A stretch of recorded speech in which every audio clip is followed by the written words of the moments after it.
There was a draft that threaded the hidden ways beneath the Red Keep like a cautious animal, cool and smelling of water-long still, and Tyrion felt it on his cheeks as he climbed, one small hand and then the other on the iron rungs that sweated with the night. He had not slept. Sleep would ask for faith that the world would hold in place while he gave himself to its keeping, and the world had not proved itself steady. He climbed toward a choice, and even choices felt like things that slipped if you looked away. Varys had gone ahead with the lantern and the careful feet of a man used to moving where no one should see him. The flicker threw hurrying ovals of light along the bricks and along the rounded ceiling, so that Tyrion saw the shadows of his own fingers in miniature on the rungs as he reached, grasped, lifted. The air grew warmer with each rung. He tasted the city's skin. Fire, soot, char, the faint sour of spilled wine, a sweetness like the night-blooming flowers that somewhere had found soil even inside the citadel of iron and stone. That sweetness carried him, absurdly, back to a courtyard in his memory.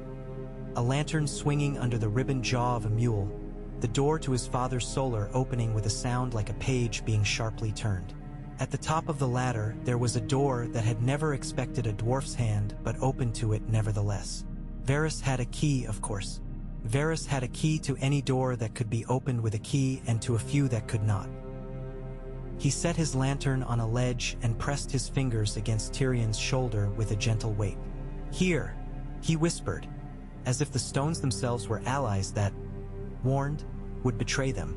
"This stair leads into the Tower of the Hand, a passage behind the paneling in the rear of the wardrobe. He keeps a crossbow. He keeps many things. I cannot go farther." "You seldom do," Tyrion said, not unkindly. He did not want kindness anymore, and yet he could not quite help himself. Something in him was a hinge that turned always toward it when a voice came soft, when a touch stayed light. Varys's eyes were pools in which the lantern's flame made a twin of itself. "I have come farther for you than for any highborn lord I can recall save one, and he died for my trouble. I will wait below as long as I can. If you turn left at the top of the inner stair and follow the green carpet, you will come to his chamber. If you turn right and follow the tapestry of the hunting dogs, you will come to the other place."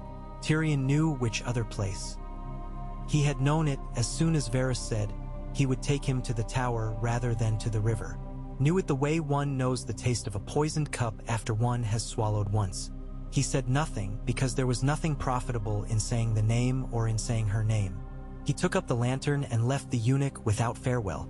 There were no farewells that mattered between the two of them. Each kept the other's secrets and would again if again came. It was enough. The stair was steep and close. The lantern smoked, making a small black finger that wrote against the curved ceiling. The passage emerged behind the paneling as promised, and for a moment Tyrion stood still and listened. A boy again in all but age, nose tilted to the dark to drink sound.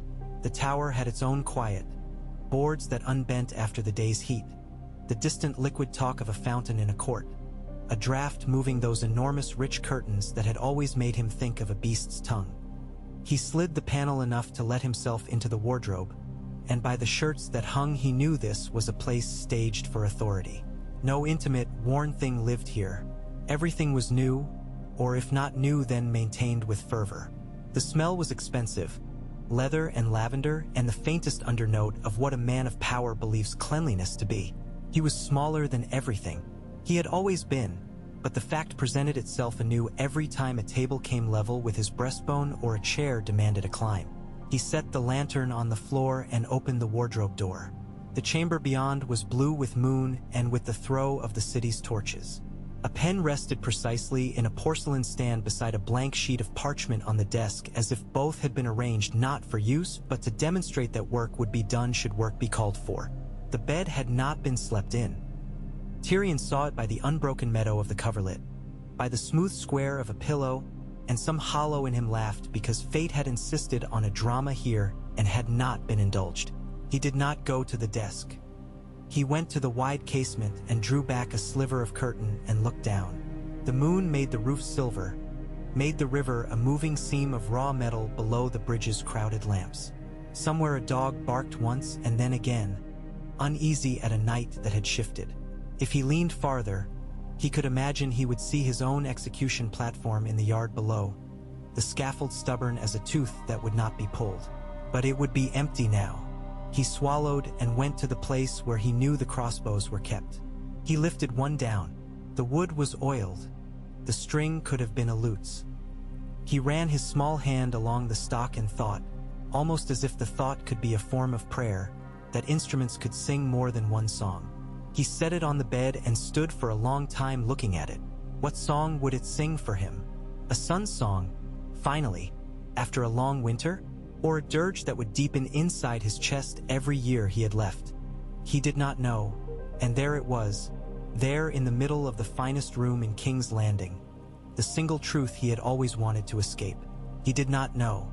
He wanted to do an end to pain. He wanted to stand over a ruin and call that ruin justice. He wanted to see his father's mouth open and close with surprise. He closed his eyes and imagined it. It was not as sweet as he had tea. Old himself it would be. It was not sweet at all. It was a taste like pennies, like iron. He opened his eyes and turned left instead of right. The green carpet muttered under his boots. Candlelight lived low in the sconces along the wall. A servant had prepared this hallway as if the lord of the house would return in the next heartbeat. Tyrion did not tiptoe, because fear has a taste for creeping feet and he did not want to feed it. He walked toward his father's chamber with the crossbow held at his side. Not quite hidden and not quite displayed. The door stood not fully closed. He saw a wedge of lamplight, heard the discreet sounds of a man who believes himself private. Water poured, the bristle of hair brushed. He pushed the door with his palm. It opened soundlessly. Of course it did. Doors obeyed his father. Tywin Lannister turned his head. He was as he always was, gold laid to human shape, lines cut there by practice rather than by any honest smile. He wore a robe whose hem would have paid a small household's board for a year, and his eyes were as difficult to look away from as they had been when Tyrion was small enough to believe eyes could reach across a room and strike. They regarded one another within the cage of that light without speaking for the measure of 2 breaths, perhaps 3. The lamp on the table made a steady halo that enclosed quills, seals, a roll of velvet that might have contained gems or might simply have sat there to suggest wealth casually unrolled. "Close the door," Tywin said, and because he said it as he would to a servant carrying soup, Tyrion closed the door. Then he raised the crossbow, because there are only so many times a son closes a door on himself. The bow cleared his father's shoulder and fixed on his heart. Tywin did not step back. He had never learned that motion. Retreat was a verb that belonged to other men. His gaze lowered to the mechanism of the bow and then returned to Tyrion's face and did not look away. He had always counted. You could see him doing it if you watched him on a battlefield or in a council chamber, the columns of numbers walking behind his eyes. Tyrion wondered if he was doing it now. Columns of likely and unlikely, of shame and of practicality. The candles raised quiet plumes that bent toward the windows very slightly, the draft reminding them that beyond these walls was a city, and beyond the city a world, and beyond the world a winter. "So," Tywin said, a word like a weight placed on the table.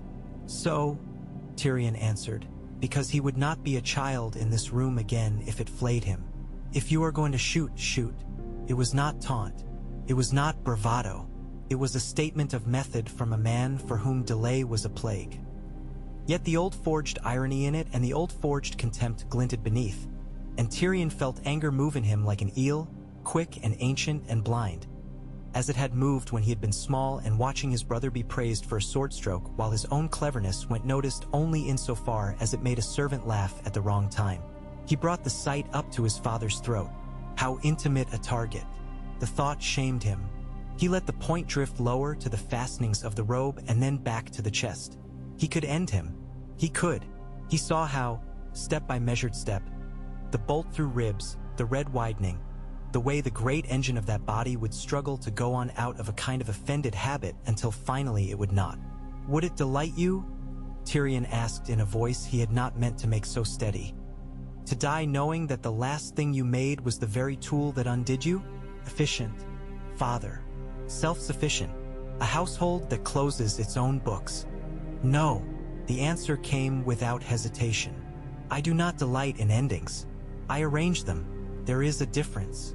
Put that down. You never liked being the one held under a threat. Odd. You are not a threat. You are my son having a tantrum with a bow. I am busy. We have much to repair.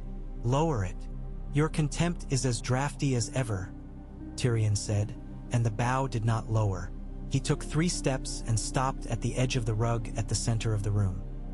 He was close enough to see a nick on his father's knuckle.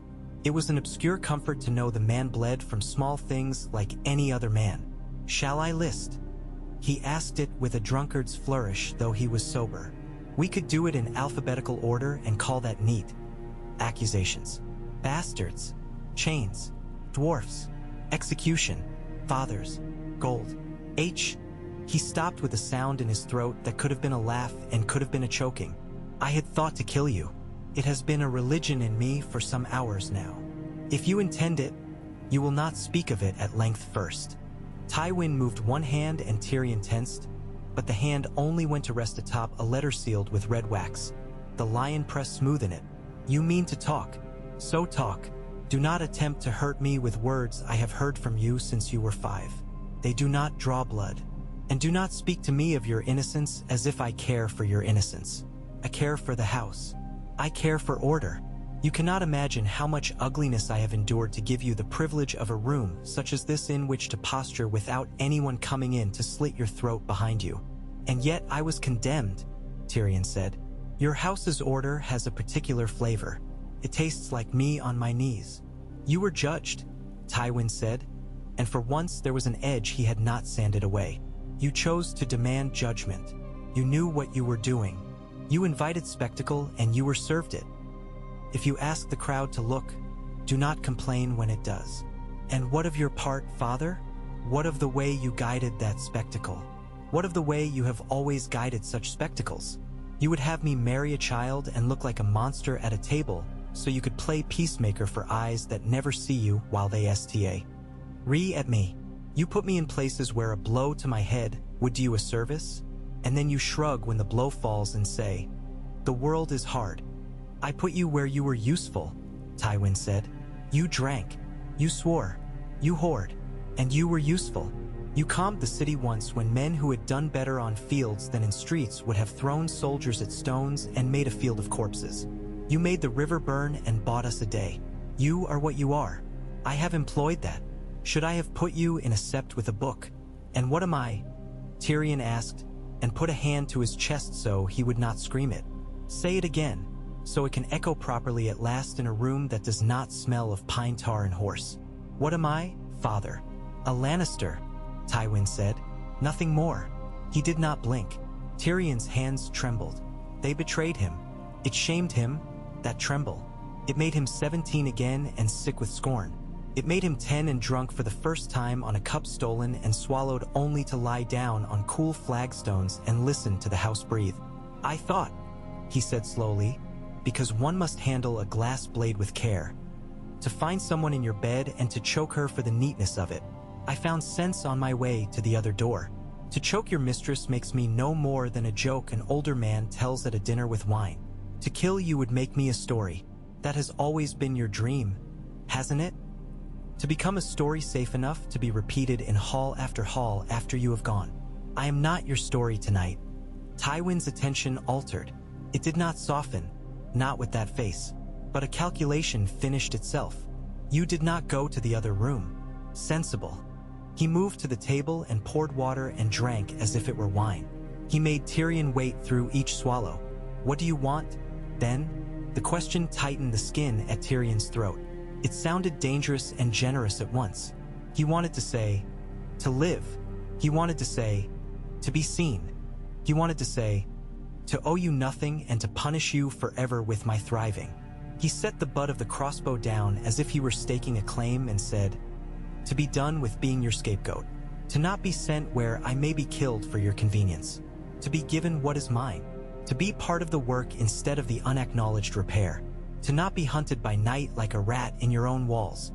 That last is easy enough, Tywin said. You are not being hunted. Only a few men know you are not in chains as the city sleeps, and none of them will speak unless I tell them to speak. I would have told them, He stopped as if the honesty had wandered too far forward and tensed as it realized it was out in front. He chose not to retreat from it. I would have told them to hold. I would have sent you to the river with the eunuch. I would have used you later. A piece never leaves the board if it can be hidden beneath it and brought back. Tyrion remembered being a boy with a toy board whose tiles were too big for the table and had gone sliding. He had cried not because he was a child and the game lost, but because the shape of the game had been so briefly clear and then dissolved. He let the memory go. Then say it, he said. Say you will not kill me. I will not be satisfied with an omission. Tywin's mouth tightened. Say your terms then, and we will see whether I say it. First, Tyrion said, and each word was a stone laid carefully down. You acknowledge that I did not kill the boy. A pause for that. The lantern on the table hissed once as if a moth had gone too near and singed its wings. I do not believe you did, Tywin said. Nor do I much care. He is dead. We must use his death. We must make it useful. Useful to what end? The same end as always. Power held by the center and not the edges. The house given a future. The city given bread and spectacle in measured doses. The crown paid. Enemies kept at the line. The name said with a certain tone when said at all. You disgust me, Tyrion said, but there was no heat in it. It was an old line.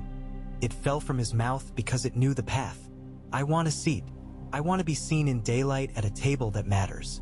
I will not be let out to fix the street and then shoved back in a cage. And I want the rock. That last he had not known he would say until his tongue said it. Tywin's nostrils flared with a flare that in another man might have been laughter. The rock? He repeated, and the syllables hung in the room as if they had been carved. Bold. Honest. I am your heir in more than one sense. Jaime is bound to the crown. Cersei will not be given the rock, nor should she. She would make a fortress into a mirror. You have known this since you made him a white cloak and pretended you had been forced to it. The rock is mine in truth, if we deal in truth tonight. The rock, Tywin said again, tasting the malignancy and the medicine in the word. He put down his cup and a very small sound came from the porcelain foot of it on the table's polished surface. There is no gold in it, he said after a moment, low, as if he resented the admission not because it placed him at a disadvantage, but because it violated an aesthetic principle. The veins have thinned. They have not yielded what they once did for years. We have traded on a story, Tyrion. You know it now. The house survives on the cleverness of its tables and on the speed of its riders, not on the ground under its seat. Do you still want it? More? Tyrion said, and discovered that it was true as he said it. Because the story is true even when it is false if we make it so. If we bring the world to believe again and to invest again and to eat from our hand again. The rock is a symbol. Symbols are coin. I'll bring trade through Lannisport. I'll build where you have broken because breaking served you once. I'll feed the city with grain from the reach while you humble Mace Tyrell enough to enjoy being our partner rather than our peacock. I'll talk to bravos. I'll teach them how much enjoyment there is in being owed by a house that pays not in gold but in certainty. Give me the rock. Tywin studied him as if the height of him had changed and the shape of his head with it. You will tell me, he said very softly, why you wish to go to the other room. You will tell me now, and without embroidery. You will tell me so that I know what I would be purchasing. Tyrion swallowed. The crossbow leaned against the rug like a handled lie. He pushed it gently with his boot, and it rocked and quieted. He did not want to tell. He did not want to say her name in this room. He took breath as one takes a sip of water one knows could be wine with a scorpion at the bottom of the cup, and he spoke simply of the chain that wound around his neck in a bed that had once been a place where he had thought he might be forgiven his face. He told of the way the handmaiden's voice had changed when it said the words that told him whose bed it now was. He did not say the soft things. He did not say what it had felt like to cover a woman's shoulder with a hand not for lust but for gratitude. He did not say what it had felt like to be looked at with an expression that could be mistaken for love in a room with doors shut. He did not say what it had felt like to be laughed at by the same mouth later. He did not say it because there was something in that not said that remained his. Tywin did not apologize. Of course he did not. That was not in his nature, and Tyrion had not come for it. But Tywin did not call the woman by any of the names he would have used at a different hour, either. He did not let his lip curl. He listened, and when Tyrion had finished, he poured water again and gestured without looking to a second cup. It was the only apology he would ever make, to offer liquid. Tyrion took it and drank and felt his throat forgive him. There was a pause, as if the room had been instructed to hold its breath. Then Tywin said, "You do not shoot me tonight, and you will have what you want in part. I will not say you have the rock. I will say you will go west for me and act as if the rock were yours to make ours again. I will say you will be seen. I will say you will sit at my table in this city until you go, and that you will leave this chamber before the candles are half burned. I will say that you will not speak to your sister except through me until I tell you otherwise, because she would cut you with her eyes if she could make them knives, and she would have you sing your innocence to a court for the pleasure of watching them turn away from you. And I will say, clearly, that I will not kill you. Are you content?" Content was a child's word. Tyrion measured what he had been offered, measured what he could seize later with fingers more securely hooked. "I will not be your shadow worker," he said. "You will name me. You will give me a thing that sticks when said. You will call me what I am to the city. Master of coin again. For now, if you like. Hand when you go to bed. I will not go into the dark and come out with a miracle for which you then take credit. You will do as I say," Tywin replied, but his voice lacked the easy contempt. The words were a formality exchanged before the terms. "Master of coin, then. Tonight. And this," he picked up a seal, the heavy lion in its ring, and turned it over in his fingers as if to remind himself of its weight. "This in your keeping while you are in the city, because appearances matter and appearances will remind the city of order. And because I will know where you are by where this lies when I need it. And if it lies where it should not lie, I will come to you myself." He slid the heavy ring across the table. It hit a groove in the wood and stopped, looking, in its smallness, like a trick of light. Tyrion stepped forward and took it. It was cold and made his fingers ache. He turned it once, twice, and then slipped it onto the smallest finger it would seat, where it did not sit well but sat. "And my oath?" he asked. "You know what I am. You know what I can be. If I say I will not kill you tonight, I will not. But you will want more than one night. You will want a season. I will want you," Tywin said, and it was almost tender, except that tenderness in him had the quality of a weapon polished until it could serve as a mirror. "Promise me nothing. Deliver me everything. That has always been our understanding." He turned and blew out the lantern on the table as if they had finished a ceremony. The room rearranged itself around the shadows that remained. Tyrion set the crossbow back on the bed and for a moment put his hand to the wood. He found that he felt nothing for it. It was a tool. He had once believed it could also be a friend. That had been a comfort that had struck him stupid. He moved to the door. He did not bow. Outside in the passage he paused. The green carpet had become a river again, and he felt the current in his bones. He went the other way without looking down the throw of the tapestry of dogs. He had been saved from that by his own better devil. He would not test him a second time. The panel in the wardrobe slid back without complaint, ready to hide what men did not want to be known. He descended the stairs with a ring heavy in his pocket and the taste of water on his tongue and a new weariness that ran deeper than the old. And when Varys's light came up at the last bend, the eunuch's face arranged itself around a question he did not ask. "Well," Varys whispered, the words scarcely sound. "I did not kill him," Tyrion said.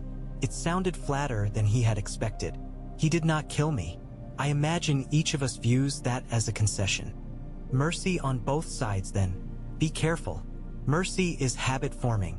Do you mock me, my friend?" "I do not believe I dare," Varys murmured, and if there was relief in his voice, it did not unman him. This way, slowly, quietly, they went, their lantern, a star that moved through narrow heavens. The stones remembered other nights, other conspirators.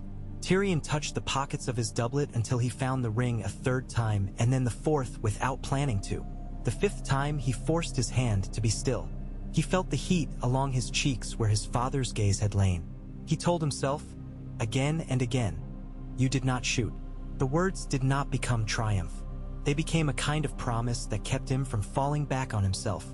Back in the lower tunnels, the night resumed its general odor. Damp, old oil, a cough of rot. Varys lifted the lantern high when they came to a damp patch where the floor had been undercut by a trickle. "There will be a day," Varys said quietly, "when men will tell your story differently depending on who they wish to please. Tonight you have made a choice that will complicate all their versions. I admire complicated stories. They last longer." "I did it to last," Tyrion said, and was startled by his own honesty. "I did it because I lacked the strength to be simple. Simplicity is for men who can afford to bleed and still be called whole afterward. I have no blood to spare." "We will put some back in you," Varys said.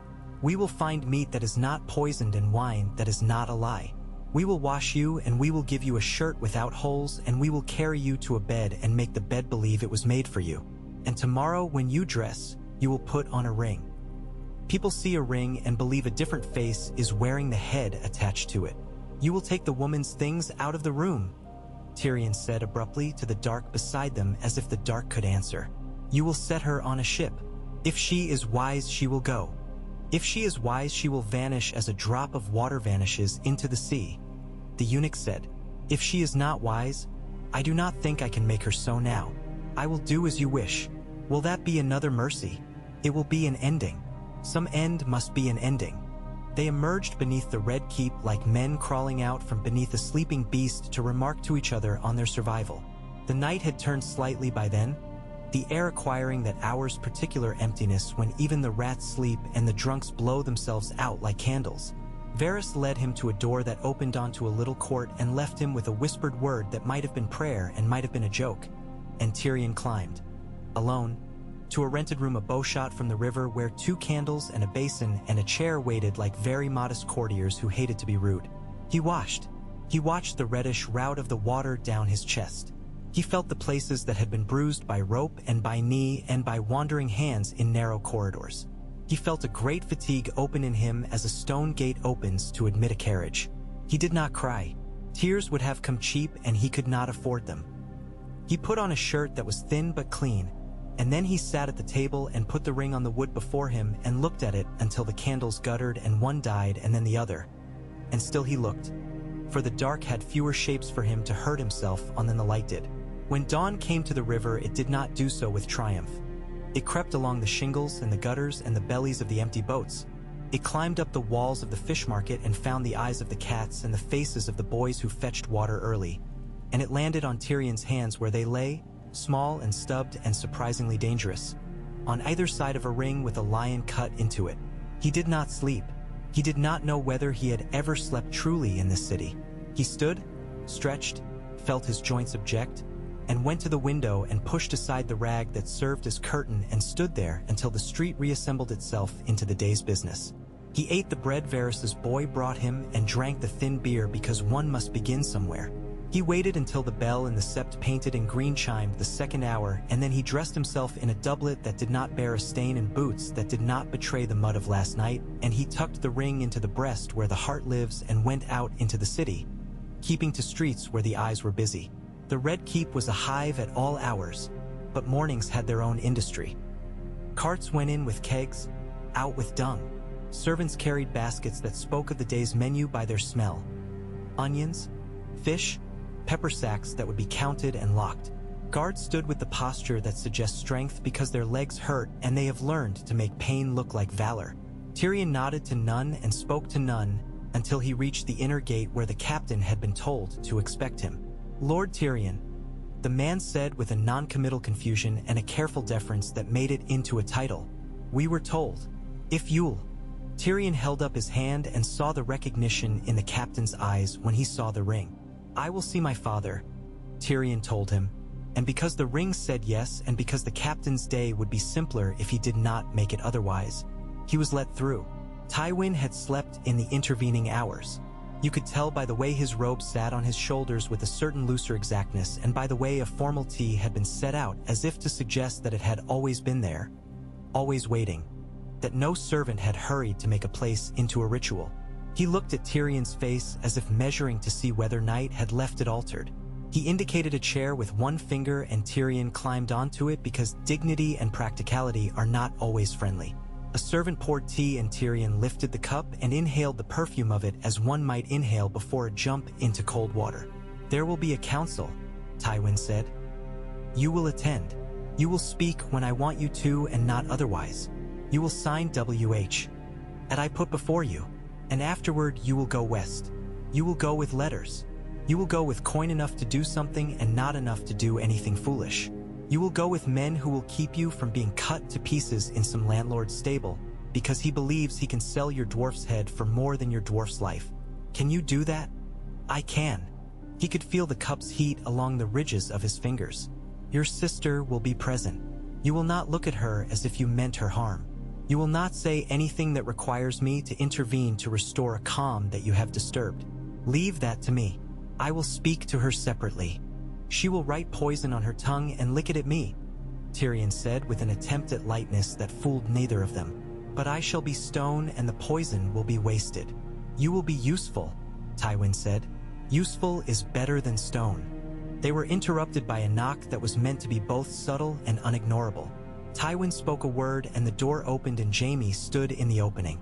For a moment Tyrion was not in his chair drinking tea meant for greater hands. He was in a courtyard with dust. He was looking up at a boy with a smile like sunlight and a sword that would never tire. He was 12, and he'd leapt off a wall to land in sawdust, heel first, and Jaime had spun him and made him dizzy and the world had seemed a wheel that would never stop. "Hello, brother," Jaime said now, and the metal at the end of his arm glinted and made a small clean sound against the wood as he moved, as if apologizing. "Jaime," Tyrion said. He tasted the name. It had salt in it and old wine and blood and bread and ashes. All the fare of a family kitchen that had served them through years. Jaime crossed to him and put his right hand on Tyrion's shoulder and squeezed it. The pressure was careful and then mercifully not careful at all, and Tyrion felt his throat shift. He put his own hand on the hard wrist. The two of them stood within their father's room and made a small circle of flesh and metal and memory. "I've been told you were dead," Jaime said, and the flippancy he used to line and soften anything that might cut did its job. "It's not like you to conform. I made a choice last night that would surprise you," Tyrion said. "Surprised me. I'm sure it would disappoint Cersei, and that pleases me." Tywin watched them an extra moment and then lowered his eyes to the parchment before him as if he were granting them privacy, while also reminding them that privacy existed at his discretion. "Enough. Sit, Jaime. We have matters." Varys has slithered in to say that the city is whispering itself into a froth. "We will beat the froth out of it with information." Jaime sat. He moved as a man moves who had once been liquid in his limbs and now had to learn a new grammar. Tyrion watched the small adjustments he made without watching them and was filled with a sympathy, so acute it embarrassed him. He poured Jaime tea without asking whether he wanted it. Jaime drank without remarking that he did not. This is what family is. The doing of things that appear unnecessary and are not. "Do you believe him?" Jaime asked finally, jerking his head at their father in a boyish motion he had never shed. "About sending you west? You know what he means. He means to keep you close enough to use you and far enough not to see you. He will not say the word exile, but it sits there on the table. He means to give me work," Tyrion said. "It will do for a beginning. The rock needs a voice. The city needs a rhythm that is not the sound of our last disaster rattling around the alleys. I can do some things. We all can. Even Cersei can, if we keep her from the strongest wine and from any man who reminds her of my face." "Cersei," Jaime said, and in that name there were nights and mornings and a grief that was older than their father and less easily governed. He put his cup down and the metal cup's edge made a ring mark in the thin sheen of tea already on the table. "She is a mother who has lost a son," Tywin said without looking up. "A queen who was humiliated.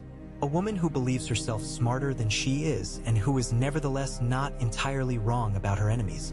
She will not be managed by you, Jaime. She will be managed by me.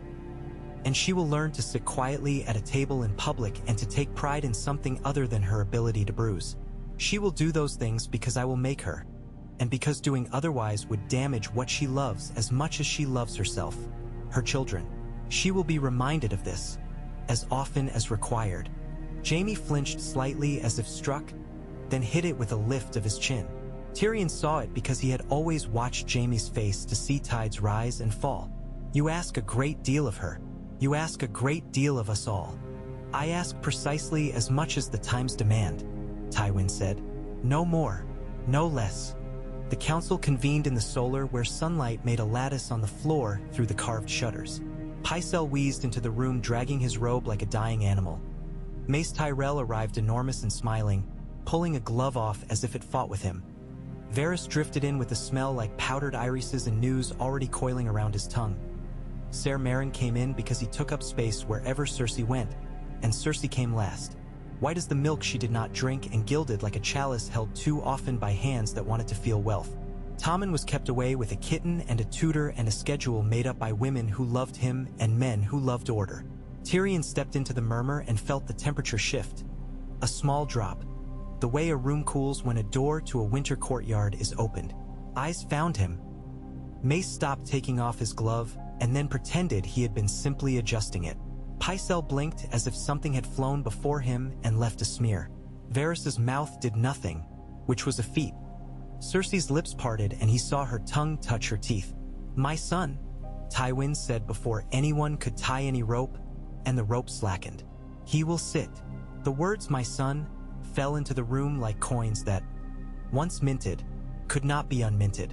Tyrion took his seat. He made no flourish. He wanted to make none of this seem like a performance, though all of it was.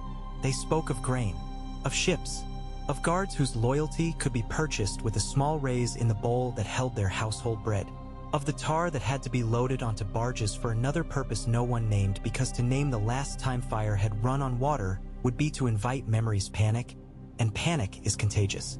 Mace blustered with the good mood of a man who has never felt his appetite punished. Pycelle coughed. Varys offered facts like sugared roots. Cersei watched each of them as if each carried a sickness that could leap to her if she came too near. Debt, Tywin said, and the word made all the others smaller. The Iron Bank writes with a pen that cannot be blunted.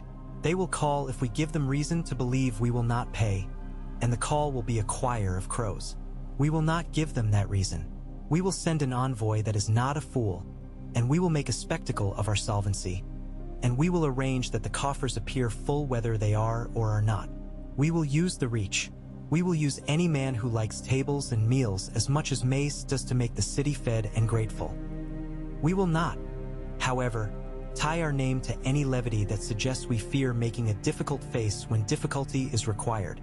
Fear is a mortgage you cannot afford to take. Tyrion cleared his throat when it seemed no one else would say the thing that must be said.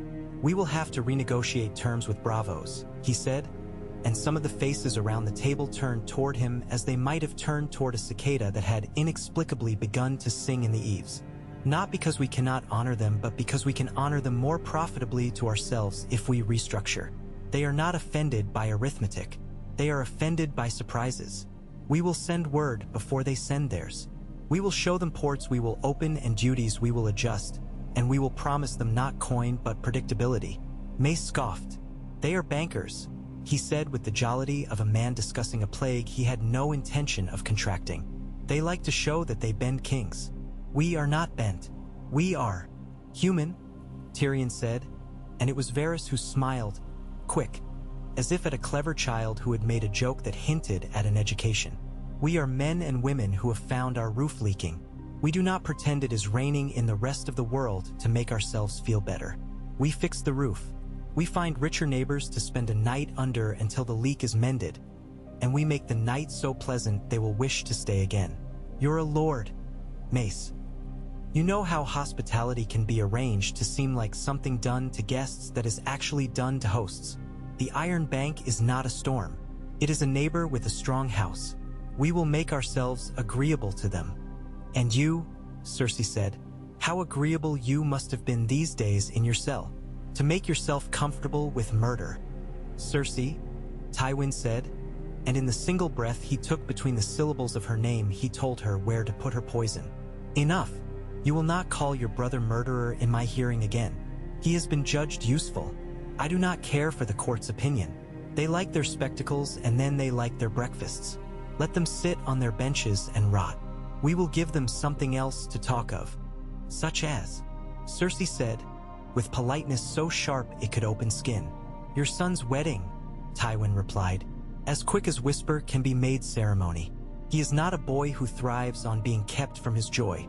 He has found a kindness in that girl. We will not make the boy starve while we count cakes."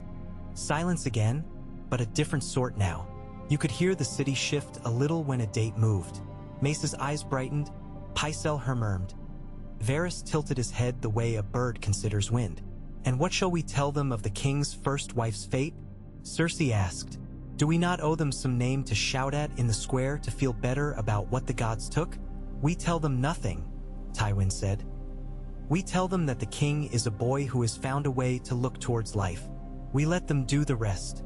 Give a crowd the smallest rope and they will twist their own hangings." "You're very free with rope," she said.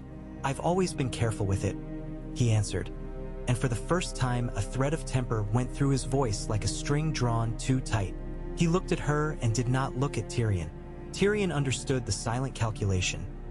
Tywin had decided that watching a daughter enraged by her brother did the house less good than watching a daughter learn to be enraged at her father's refusal to be moved by her. He was building displacements like a mason builds drainage. When the council adjourned, the others drifted away in patterns that had become predictable through years of repetition. It occurred to Tyrion, watching Mace wave his glove and bob his head, watching Pycelle miss the door by a finger's width and then correct to pretend he had meant to look at a tapestry, watching Varys remain without appearing to remain, that he had come to love the theater of power nearly as much as he hated it. There is a strange comfort in seeing the chair that will try to hurt you and recognizing its upholstery. Cersei held back, her gaze fixed on him as if the room had narrowed until only the two of them remained. When at last Tywin inclined his head to her, a permission wrapped in the form of a dismissal, she stepped forward as if she had practiced the movement until it forgot itself and became natural. "Whatever it is you've given him," she said to the Our Father, not looking away from Tyrion while she spoke. "Take it back." "No," Tywin said. "I have not made a habit of undoing what I do because you find a way to make your feelings into a sword. If I had, the house would have been bled white by now. If you wish to speak to your brother, do so. Do not speak to me of him." She turned her face to Tyrion fully then, and he saw that the beauty that had made so many Wilton rooms over the years had hardened. It had the quality now of a statue made to look like a woman, rather than a woman who had been made into a statue. "I will not forget," she said. "Anything. Ever." "I should be astonished if you did," he said and made himself smile. "Your memory is your favorite mirror." She drew breath, held it, and her eyes shone for a single instant with tears that offended her so much that they withdrew like soldiers ordered back after an impetuous charge. "Do not," she said, and came closer.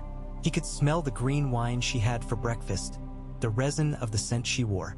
"Do not touch what is mine. Do not touch Tommen. Do not speak to him. Do not look at him as if you have a claim to his son. I will grow thorns and I will use them.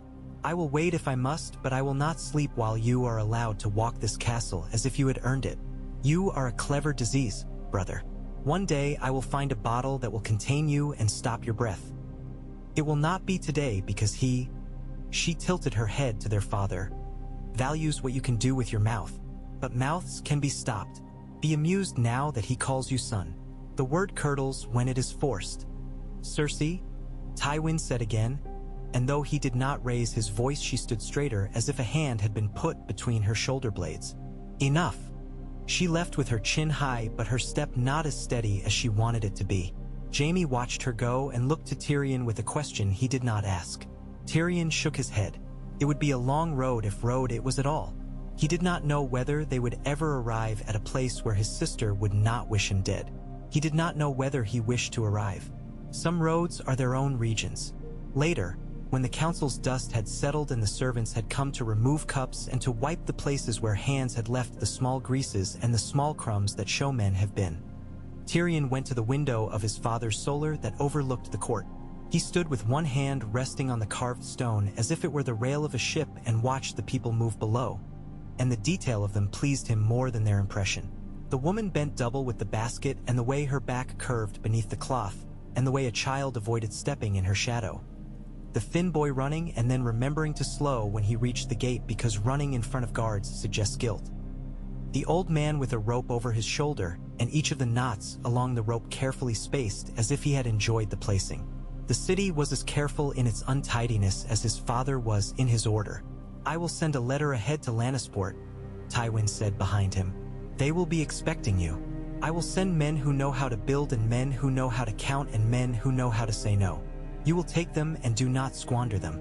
If any man looks at you and sees weakness, you will make him see that his vision is poor.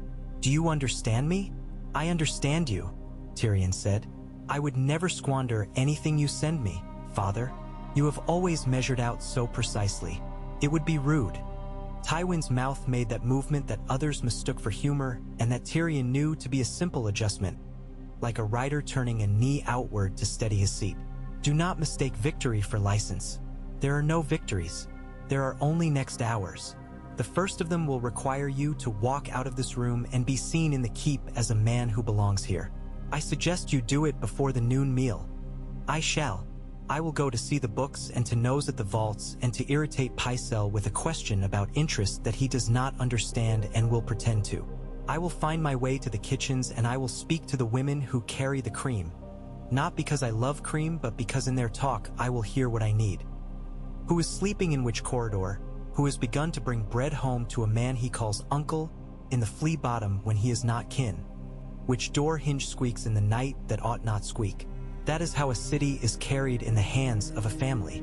You condescend to the poor and they will make an end of you with their boots in your spine sooner than any prince will with a silk cord.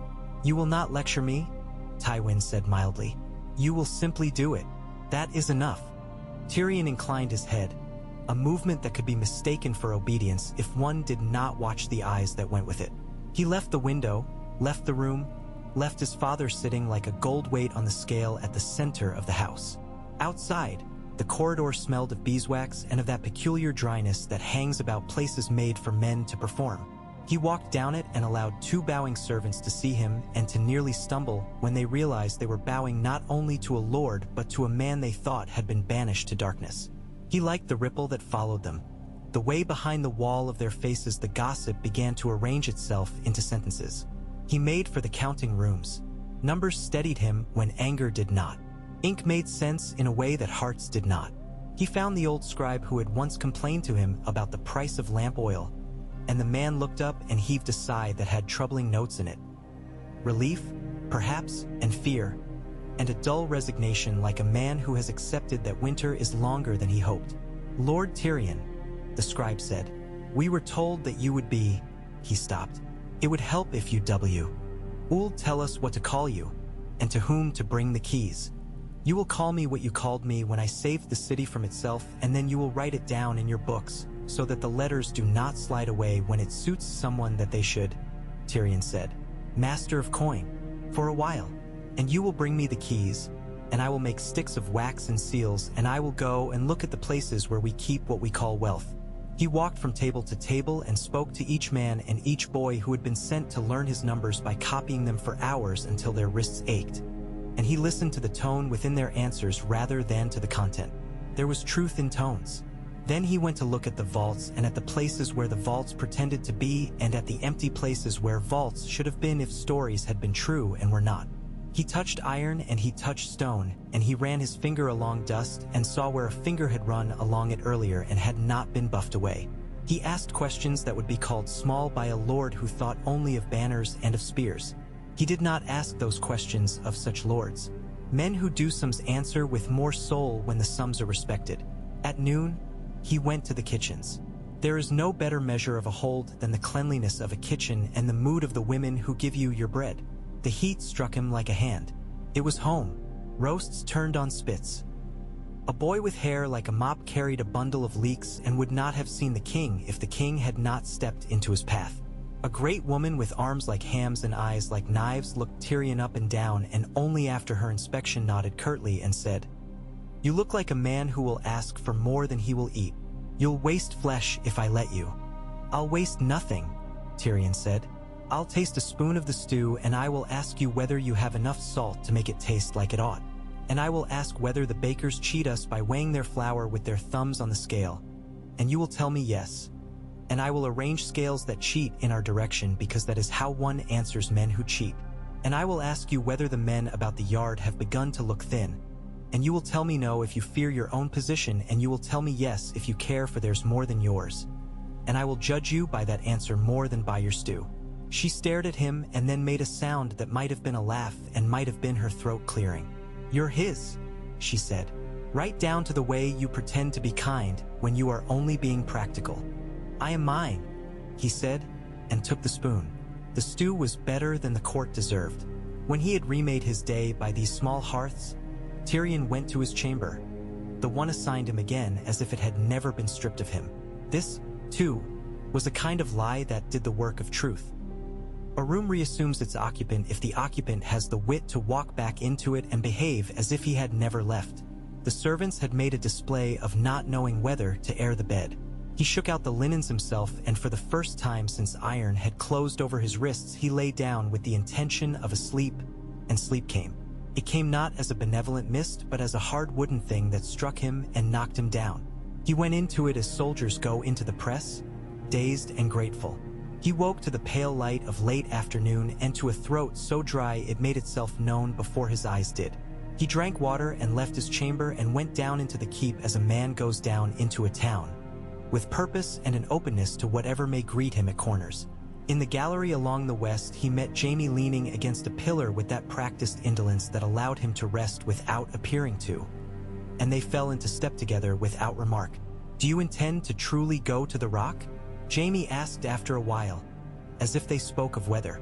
"I intend to go where I must to be able to return to where I wish to stand," Tyrion said. "Do you intend to remain where you stand now?" "I do not know," Jaime said. "Some days I think I will take off this cloak and wrap it around a beggar and see what honor does for him. Some days I think it is all that keeps me from feeling the cold. I cannot decide whether I despise the vows because I made them to please our father or admire them because they are the only thing I have not broken." "You could come with me," Tyrion said. "A trip west would do you good. The salt air would shine your hand." "My hand does not shine," Jaime said, looking down at the gold that replaced his flesh as if it were an animal he had been made to adopt. "It reflects." They walked in silence for a score of steps. Outside, the light was like wine watered properly until it lost its arrogance and became merely companionable. Tyrion thought of a girl he had married years ago because he had believed himself, briefly, blessed by a god who had chosen to wear a farmer's daughter's face to come to him. And he thought of the way truth had been rolled at his feet and he had tripped on it willingly. He thought of a woman in a bed last night who had once made him laugh with the turning of her wrist and who had nearly been the last sight his father had of the world. He thought of how easy it is to be made of what others do to you. He shook his head to loosen that thought, like a dog shaking water. He wanted to be made of something else. "I will tell you something," Jaime said abruptly, "and you will not hurt me with it yet. You may later, because you are my brother and because only those who love can finally hurt. But not now. The night I let you from your cell, when I stood with the key and the torch, I told you a story I had been told as a boy and had believed because I wanted to believe I lived in a house where certain things could not be done. I told you she." He did not name her, and he did not have to, because the lack of the name was its own ceremony here, was not what you thought she was. "I told you to make you leave. I thought it would spare you something. It did not. It hurt you more. I do not know how to make that right. I do not even know if right is a thing that can be made of that. But I wish to say it now, because I see what you gave up last night and I want to place this in your hand before you go, so that if you wish to cut me with it, you may cut me here, not in front of a room of men." Tyrion stopped. He placed his small palm against the cold lion of Jaime's arm. He looked up at a face that had once been the way forward for him, a path cut clean through a woods too thick for a small boy, and now was the woods itself, pathless and dark as it was green. "I knew," he said, and the words surprised him with their gentleness, "that you believed you were saving me. I chose to take your story the way a man takes a knife from a friend, with both hands, and then I decided what to cut with it. We will not speak of it again until we must. I will take the knife with me. If I must use it, I will warn you so you may put on what armor you have." Jaime's relief came off him like heat. He gave a single nod that was almost a bow. "Very well. Then we will speak of ships." Do you remember when we were boys and you said the masts looked like spears pointing the wrong way, and I told you they were spears pointing toward where we might fall and be caught? I remember, Tyrion said. You were a terrible poet. I was 12, and in love. With myself, mostly. That is the most enduring love, Tyrion said, and they both laughed and were briefly almost young. That evening there was a supper set purposely plain in a hall that had seen much heaviness. The table held stewed lentils with garlic, a dish of small fried fishes, bread, and a tray of cut pears. It was a meal designed to make a point. We are frugal when frugality is required. Tywin sat at its head and ate with the satisfaction of a man for whom simplicity is not punishment but a display. Cersei ate without tasting, each bite a mark on a ledger. She hoped to prove that her appetite had not been taken from her by the days. Jaime ate as soldiers eat, aware they must even when they do not wish. Tyrion ate little, because the day had fed him differently and because he wanted his mind free and not laid gently down by a heavy hand. They spoke of winter, of ravens and their opinions, of snow in the riverlands, of the north, of the girl who had escaped a marriage as if through a crack in ice, and of a bastard rumored to be making a name in the shadows of a wall. Of the east, where whispers said a queen was gathering titles like jewels and dragons like storms. Of the Vale, where a woman had fallen through air and all the air in the world had not helped her, and a boy now stared at the sky and ate his meals with his fingers. Of Dorne, where memory was a blade worn close to skin. Each subject was a spindle around which they wrapped thread. They avoided thread that would tangle them at the table. They did not name certain things because naming is sometimes the same as summoning. Later, when the servants had taken the bowls and the fruit was reduced to small white gnawed crescents on the tray, Tywin put his hands on the table as if it were the earth itself and said without looking at any of them, "Tomorrow will be for letters, the day after for departures. I wish my house to be known for rhythm again. The city will hear. On the 7th day the bells ring for a wedding. On the 1st day ships leave for the west. On the 3rd day we announce new levies for the watch. On the 4th the levies appear in the yard with boots and with belts and with a decent breakfast inside them. On the 5th the bakehouses sell bread at a price that does not insult the hungry. On the 6th we are seen at prayer. Rhythm. People will forgive nearly anything if it keeps time." Cersei made a small sound in her throat. Not assent, not disagreement. "And what shall I do in this rhythm?" she asked coolly. "Shall I clap my hands when you tell me to clap?" "You will be seen with your son," Tywin said. "You will show him you prefer his joy to your rage. That will be difficult for you. Do it anyway. And if I choose not to?" "You choose," he said, and he looked at her at last. "What happens to him when men begin to think you prefer rage to his joy? If you wish to teach him the world is his because he is your son, you must teach him also that you will give him up to the world when it is required. This is a lesson his brother never learned. You see the result.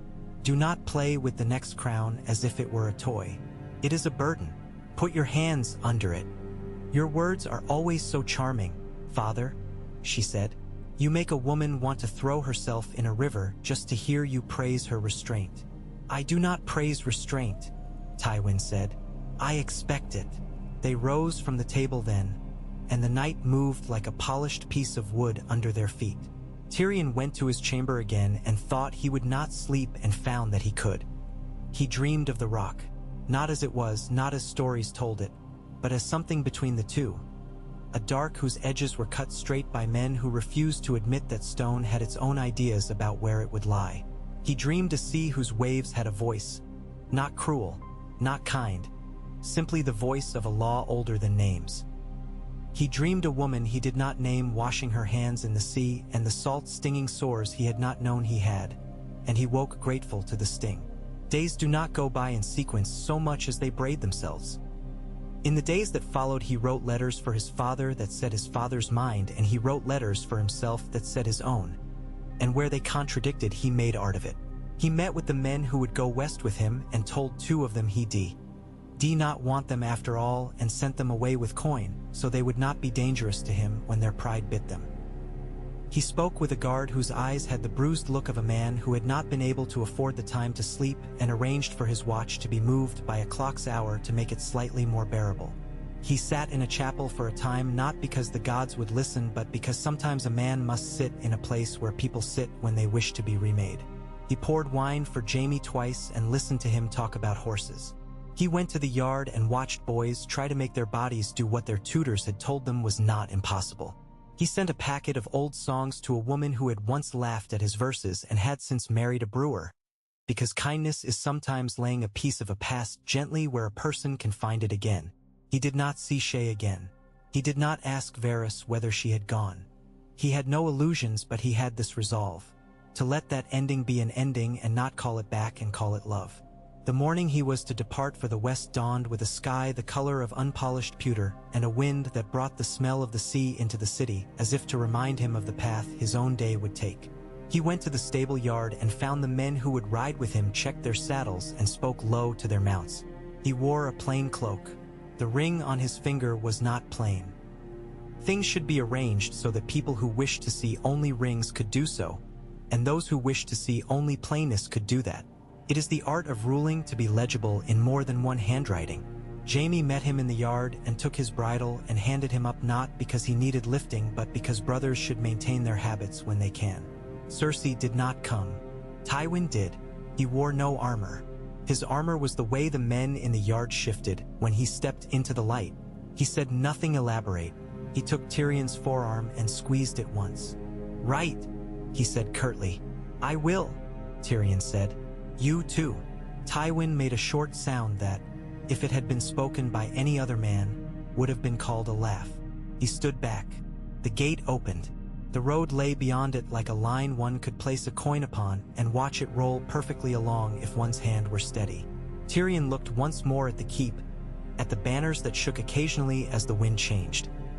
He looked at the place where a boy king had raised his cup and died with a purple tongue, while the city showed its teeth, and where a queen mother had begun to build a cage around her own heart, and where a father had sat quietly making lists, and where a daughter had learned to make her hatred into silk, and where he, a man many would not call a man, had made a choice that would be told in the future as an act of cowardice by those who admire simple stories and as an act of cunning by those who admire results. He did not care which telling prevailed. He cared only for what would come from it. He touched the ring on his finger as if to make sure it had not deserted him, and then he nodded to the captain and they moved out. The hooves made their old music on the street. The early drunks looked up and thought, "I have seen that face. I have seen it in torches and in the dark." The bakers lifted hot loaves from their ovens and glanced at him and thought only of the burn on their arm. The city reached its hands toward the day, and Tyrion rode through those fingers like a thing that belonged in them at last. They made the river in an hour and the road in 3, and beyond the walls the land opened, the fields rough from harvest, the hedges sounding with birds who had not yet learned fear. Men in carts raised hands. A child, seeing the ring, put fingers to his mouth and whistled. The sea collected the sky at the horizon and threw it back in chopped pieces, and the wind had a steady kindness in it that the wind of the city did not. He breathed, and it did not hurt. He said aloud to the day, with no one to judge his poetry but the horse beneath him, "We will be ourselves now, then. We will be what we chose. We will build or we will break. And if we break, we will break on our own edge and not on the edge someone else put beneath our feet." Evening gathered out of the air as it does, unannounced but not unexpected. They made camp at a grove of oaks whose roots made good places for a man to sit and consider the small. Tyrion took bread in his hands and found it did not pretend to be more than bread. He watched his men speak among themselves and measured which of them had begun to knit to the others and which had not. He closed his eyes briefly and meant to think of nothing and found himself thinking, as a man will, of everything. Of his father's face smoothed by the decision not to die last night, of Cersei's mouth, of Jaime's hand that could not feel, of a girl whose song had once unknotted his chest. He opened his eyes and watched the fire. It watched him back. Flames do this. They make you believe you are engaged in a conversation with something that has a mind. Perhaps they do. The west lay before him, a whole parchment, blank only in ignorance. He would write on it with a pen that had his father's name carved into the side and his own hand on the barrel. The ink would be part debt, part imagination.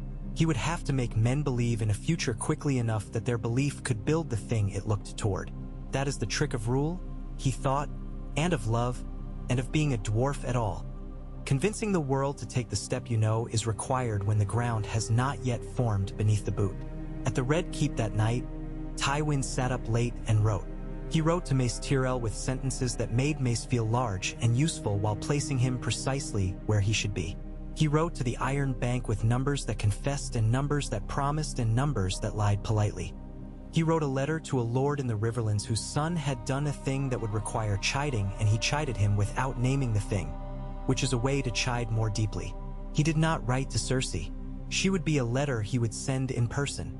He let the lamplight make a circle on the desk, and he sat in it like a man who finally found a circle big enough to contain him. Cersei stood at a window in her chamber and watched the black shape that was the sea beyond the city.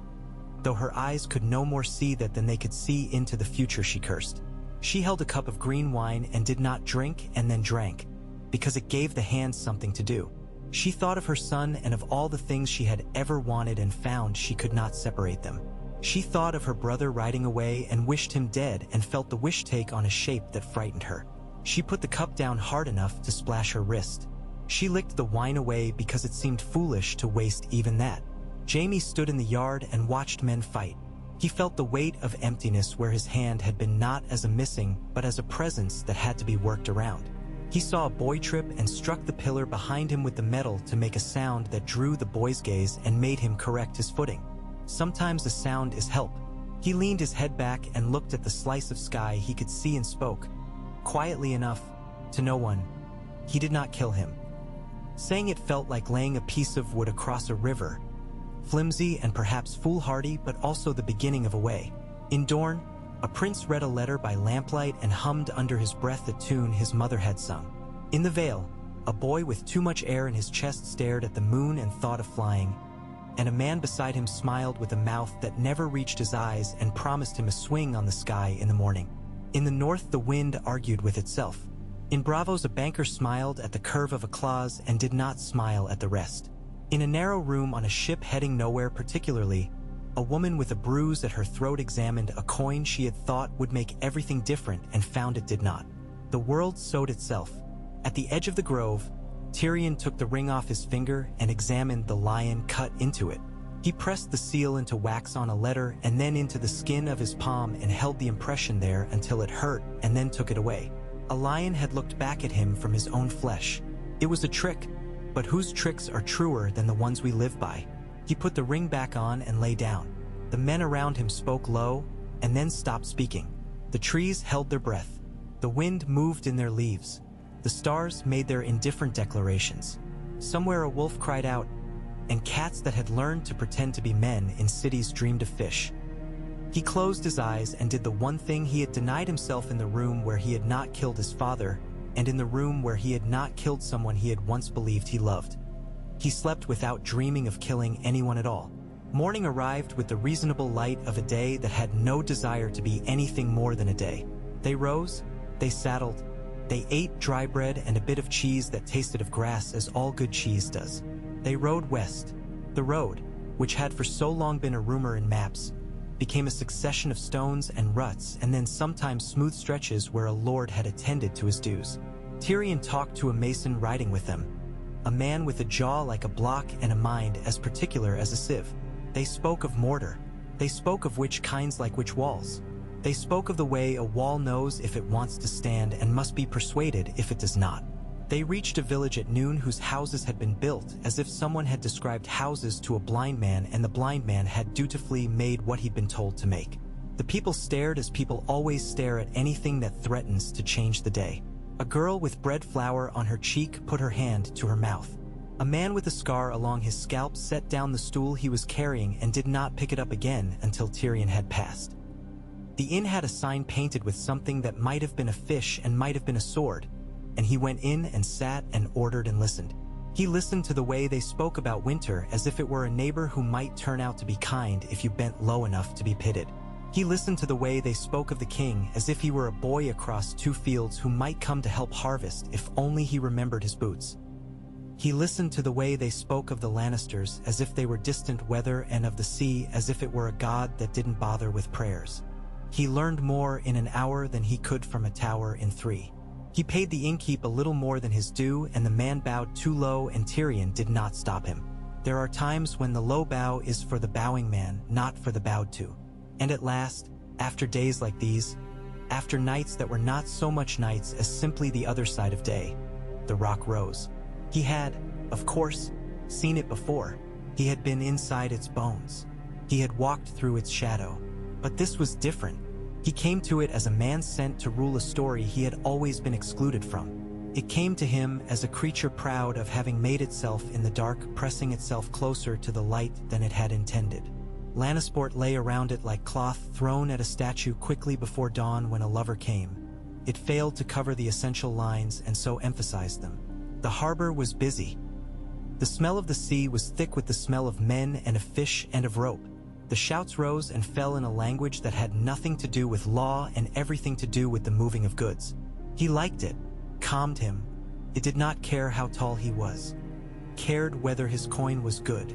He rode through streets that had grown more or less straight as time had insisted upon a plan and then forgotten it.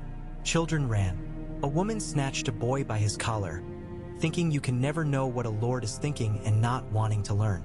Tyrion saw a set of stairs with edges worn down by feet, and he put his palm on that stone for a moment because he liked to know where other men had gone. At the gate, the captain read his letter and then read his face and then looked at the ring and then bowed. Tywin's reputation had opened far more doors than this, but this was the door Tyrion had needed, and so he felt the bow as an accomplishment. He passed into the great cool of the rock and knew at once that he would need to persuade the rock to like him, for it did not like anyone lightly. It liked its own stones. It liked its secrets. It liked the way it could force a human voice to sound different in its caverns. If he was to make men believe in it again, he would have to be seen to love it, and he would have to mean it eventually, whether or not he did now. He made his way to the solar that had been his father's. It held the smell of cedar and a little of the sea and a little of something else, an old fear wedged into furniture. He sat at the desk and put his hands flat on it and waited until he felt the wood warm to his skin. There is talk, he knew, and there is waiting. The trick is knowing which to do when. He began to send for men. The harbor master, the guild of coopers, the woman who ran the market women as if she were herself a guild, the mercers, the captains of 2 ships he had been told had been reliable losers of coin and would have to be made winners. He spoke to them in terms they understood. He did not talk of lions. He talked of casks properly sealed and of ropes that do not rot and of tariffs that did not punish honest work. He made them laugh 3 times each and made them agree to one thing more than they wished to agree to. He held them long enough that they would report to their friends that he was a man to be endured, and then he let them go quickly to prove he was also a man who did not keep a man from his meal.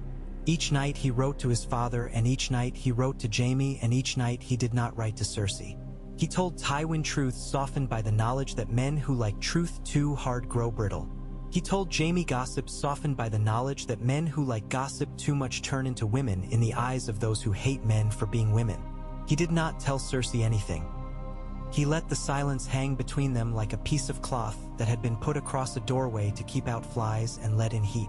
He assumed she would not mind the flies. In time he rode out to the quarry and watched men cut stone. The sound told through the air like a church at work. He spoke to the foreman and learned what he needed to learn. Which men drank too much, which men cheated, which men would be loyal if only their wives were given a little oil in winter. He sent oil. He sent salt.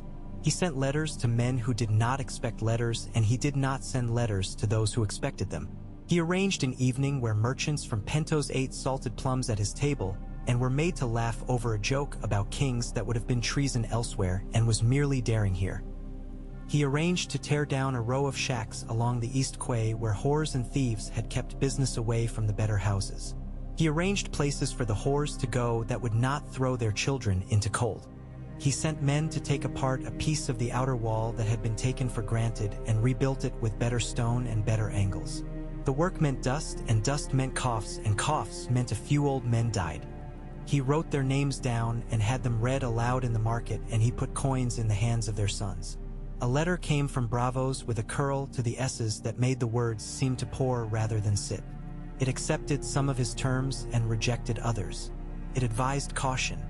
He replied with caution that looked like boldness and with boldness that tasted like caution. He found himself enjoying the game. He scolded himself for enjoying the game. He played it anyway. News from the city came in packets. The boy king had smiled in public and made the old women of the city weep because he had stooped to pick up a dropped sweet and had handed it back to a child. Cersei had stood with him and had put her hand on his shoulder in such a way that men who hated her still found themselves admiring her wrist. The old High Septon had died of too much dinner, and a new one with hungry eyes had found his way to power on a tide of worry. Marjorie Tyrell had worn a dress that the fishwives described with more intelligence than the poets did. Pycelle had prescribed leeches for a headache and had for once been right. Varys had been seen and then not seen. Littlefinger had written a letter that said nothing and meant maybe everything. Tywin had kept the rhythm. The city had felt the beat and had chosen to dance to it because all men prefer somebody else's rhythm to the absence of rhythm, even when the beat grows tiring. One evening in Lannisport rain came, a generous rain that began without warning and descended so thickly the harbor disappeared. The smell of it on the stones was like a remedy. Tyrion stood where he could see his men coming in under their cloaks, their hair plastered to their foreheads, and he laughed. He could not help himself. It was good to see things washed. It was good to imagine the city washed also, his father's lists diluted, his sister's poisons made less potent, his own memory rinsed. He went into the market sheltered by sailcloth and watched how quickly men adjust to weather. He bought a fried cake and gave half to a boy whose eyes had never seen him as anything but short and therefore harmless. He thought of the crossbow that had not done its work. He thought of the crossbow that had sat on a bed and had failed to become a murder. He considered this and knew that for the first time, the failure did not ache. It simply was a thing not done among other things done. The rain drummed on the canvas above his head. He ate his cake, and far away in a room in which the stone kept out most of the noise, his father moved a pawn with a fingernail and did not think about what might have been. He thought about what was and what could be made. He thought of a son whom he had not lost and of a daughter who would not forgive him the not losing. He thought of a grandson who would need him as long as boys need to be told where to put their feet. He thought of winter. He did not relish it. He did not fear it. He made his lists. The world had not changed because Tyrion had not fired a bolt through a robe. Yet it had. It changed the way a gate changes when a rider adjusts his weight by a hair. It changed in ways that you could see only if you had watched the horse go for years. A conversation had replaced an act. A knot had been loosened rather than cut. There was more rope now. More rope for the world to hang itself with if it insisted. Or more rope for them to make a net. Tyrion Lannister, riding home from the market in the rain, considered rope. He considered nets. He considered the shape of his father's hands on the desks of rooms that mattered and how those hands had not trembled.